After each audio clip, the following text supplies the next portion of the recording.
before we get started, it's just such an important topic to highlight because we hear people all the time saying, we need this, we want this. Why don't we have, more healthcare, for example?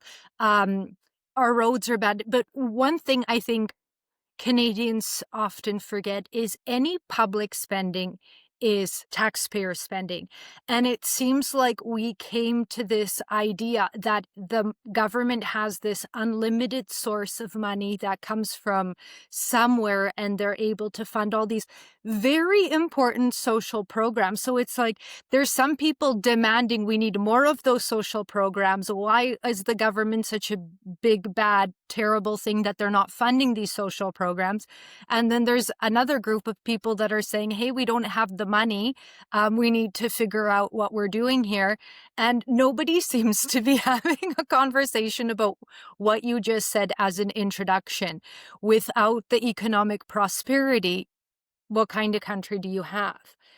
If we could talk about the importance of having prosperity in a country, because what are the side effects? Correct. The whole idea here is to try and understand the linkages between all Right. six national interests. And if you have failed in good governance, which we discussed a couple of sessions ago, end up with a government that believes that it can run the economy and actually be the economy. And so Hmm. you see this great pull apart of the private sector versus the public sector and the growth between them. And I think I said in a previous conversation, when you achieve 50.1% of the population relying on government for their daily salary instead of the private sector, you have achieved communism. And we've seen that. And so for your viewers that were born, perhaps just the discussion about communism and the fact nobody likes to talk about the word, but it's very real and it exists in our world to this day. And we see more and more people advocating for it in Canada because they have this panacea, this Plato's utopia version of what it could achieve.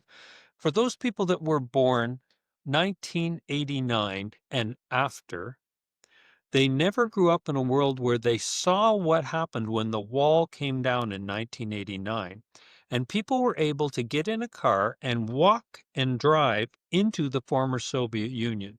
And all the countries that made up the former Soviet Union, most of which are now independent free countries today, the infrastructure was totally destroyed. The roads weren't paved. I went into former East Berlin in 1993, and other than the main streets, all the roads were still dirt from World War II. They had never been paved.